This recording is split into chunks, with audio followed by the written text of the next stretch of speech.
Okey, Assalamualaikum warahmatullahi wabarakatuh. Dino Ziad ulun na di Stockholm, urunnya tanggal Samai, urunnya bertepatan dengan Urau May Day. Di bak kesempatannya di saat urau yang sangat cerah, ulun bite sebuah penerangan atau lagi penerangan bahawa pekan kamu urang Aceh yang di luar negara terutama di Stockholmnya dalam barisan Aceh Sumatera National Liberation Front kemeng demo padahal urunnya Samai. Pakai kamu bicara nyo sebagai penerangan zagai karena letak suhu-suhu yang kamu terima dah sanggup boleh menjawab oleh sebabnya nyo nak ke sebuah penerangan. Singkat ji, getanyo nak ke urung politik. Urung politik nak akan tanggung sampai-sampai kesempatan dalam momen barang apa? Ke dalam mulut, ke dalam demo, ke dalam barang apa? Karena nyo benderanyo nak ke bendera Aceh Merdeka oleh sebabnya tanggung. Nah, ke urang-urang yang di Aceh yang nak suruh pakai tabe urang pakai Urau May Day, urang demo, urang hari buruh yang demo tabe. Ke urang di Aceh yang temannya pakai hari buruh tabe tapi urang-urang nu tarik bendera pada akhirnya hana hubungan.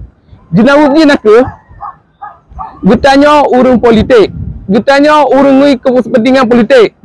Papat na momen, ke momen lagi politik, budaya dan apa nyo tak puik bendera nyo, tak perlu mah bak bangsa di sini karena nyo ini teh kedai bahtat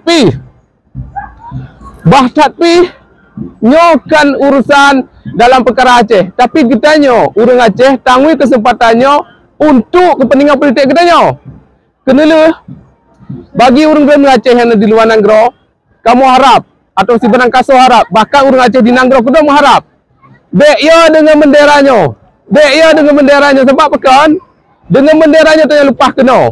Baik sampai gara-gara benderanya nusom. Watena video nusom likut. Watena foto nusom.